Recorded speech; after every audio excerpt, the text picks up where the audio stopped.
But my view is that we should work to clarify this, given the potential for confusion on an extremely important issue.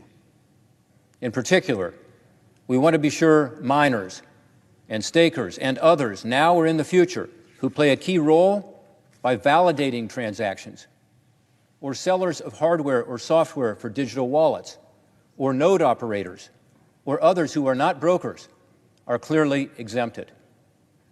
While it's not the intent of the underlying bill to include them, I believe we can do more to make this clear, which is why I will continue to work with colleagues to clarify the intent of the information reporting language. There have been a number of amendments that have been filed to try and make this provision more clear, and I've been working with my colleagues, Senator Warner, Senator Wyden, Senator Toomey, Senator Lummis, Senator Ossoff, Senator Sinema, on a potential solution that I believe will help reassure stakeholders that these individuals will not be considered brokers, while maintaining the information reporting in this bipartisan legislation. Today, we will continue these important discussions, and I'm hopeful we can come to a solution that will provide certainty for taxpayers and avoid any potential loopholes for bad actors. What's good, YouTube? Welcome back to my channel if you are already a part of the squad, and welcome to my channel if you are new. So I'm gonna jump right into it. I'm gonna give y'all the update. This just in, breaking news. It just happened maybe like 15 minutes ago. So the last time I spoke with you all, I was telling you all about the potential attack that was getting ready to occur on the crypto community in the United States, specifically the stake pool operators, the hard and soft wallet developers of cryptocurrencies, and smart contract developers. Within the U.S., there's currently a huge infrastructure bill that's currently in the process of being negotiated and signed into law. And within this big ass infrastructure bill, they threw together some small, half-ass, poorly drafted portion about cryptocurrency, specifically about the taxation of cryptocurrencies. And so what this implicated is that any brokers in cryptocurrency will be responsible for providing their customers with 1099 tax identification, 1099 tax forms at the end of the fiscal year. Now, in order to provide 1099 tax forms, these brokers would have to collect the identities of the cryptocurrency wallet users. So now that's fine and dandy for exchanges, because no one is arguing that exchanges like Coinbase, Kraken, Binance US, no one is arguing that users of those exchanges should be responsible for providing their identity to the exchange, and no one is arguing that users who profit from those exchanges should be responsible for paying taxes on those exchanges. But in the first draft of the tax provision, it stated that brokers were any platforms that effectuated the transfer of cryptocurrency funds. And within that definition, that would include, technically, stake pool operators, that would include miners, that would include, who else would that include? That would include hard wallet developers, software wallet developers.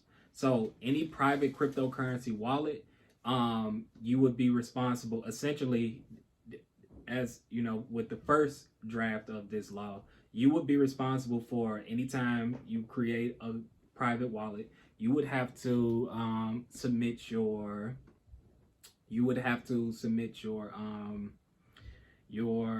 identity. You would have to put in your identity if you were trying to have a private crypto wallet. And then if you were a stake pool operator, it would require stake pool operators to know the identity of everybody who is delegating stake to their pool. We know, within the crypto community, we know that this is impossible. But for whatever reason, the people who are imposing these laws, they seem to not know this. And so that was a disaster of a proposal, and so pro crypto legislators came back with an amendment, and that amendment to the tax provision would make clear that hardware wallet providers, software wallet providers, and stake pool operators and smart contract developers, that would make clear that these people are not considered brokers. This only applies to the exchanges. That was the pro crypto amendment. Now, the anti crypto amendment that was offered as a counter amendment, it came back and said that, hey, if you are a proof of work miner or node validator, you good. Everybody else, you got to provide your identity for these tax purposes. Clearly, that's another fucking disaster, because now you're incentivizing people to be proof of work developers, and we all know that proof of work is the least energy efficient form of cryptocurrencies that there is out there. And so for the Biden administration to be in support of this will be completely counterintuitive, because Biden has been running on this premise of, we the green team, we the green administration, which I like about the Biden administration. But he and his administration was getting ready to back a tax provision that would incentivize people to develop on proof of work platforms, proof of work blockchain platforms, which is the opposite of being, a member of the green team.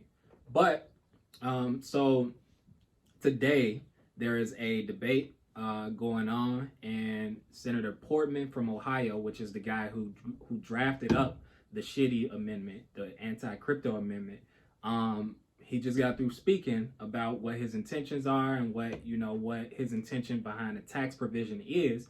And, I'm paraphrasing here, but he essentially said that his intention is not to require node operators and stake pool validators, stake pool operators and stakers and private wallets. His intention is not to require them to submit their identity to the government. He's not trying to require them to be KYC compliant. He is simply trying to get brokers to be the KYC compliant ones and the ones who issue the tax 99 documents. So with this, that means that it's looking like nothing is set in stone, but it's looking like that we as cryptocurrency holders, the ones who have private wallets and the stake pool operators and so on and so forth, what else?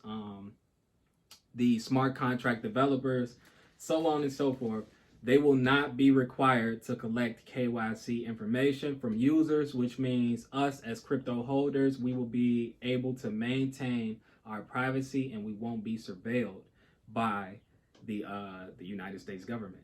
And so this is a big win. If this is signed into law, nothing is set in stone yet because the law hasn't been voted on and passed in the Senate. And it's still, even after it passes in the Senate, it still has to go to the House of Representatives and be voted on and approved in the House of Representatives. So, but if it passes in the Senate, most likely it's going to pass in the House of Representatives. And if it doesn't pass in the House of Representatives, the reason isn't going to be something related to the cryptocurrency tax provision. And so, if we pass in the Senate, we not at the finish line, but we can kind of breathe a little bit. And it's looking like that the guy who was appearing to be the anti-crypto guy, I'm guessing, he went back, spoke with his colleagues, spoke with crypto lobbyists, and they educated this person. They educated him on why what he was proposing was ridiculous. It's looking like he received that education and that he is willing to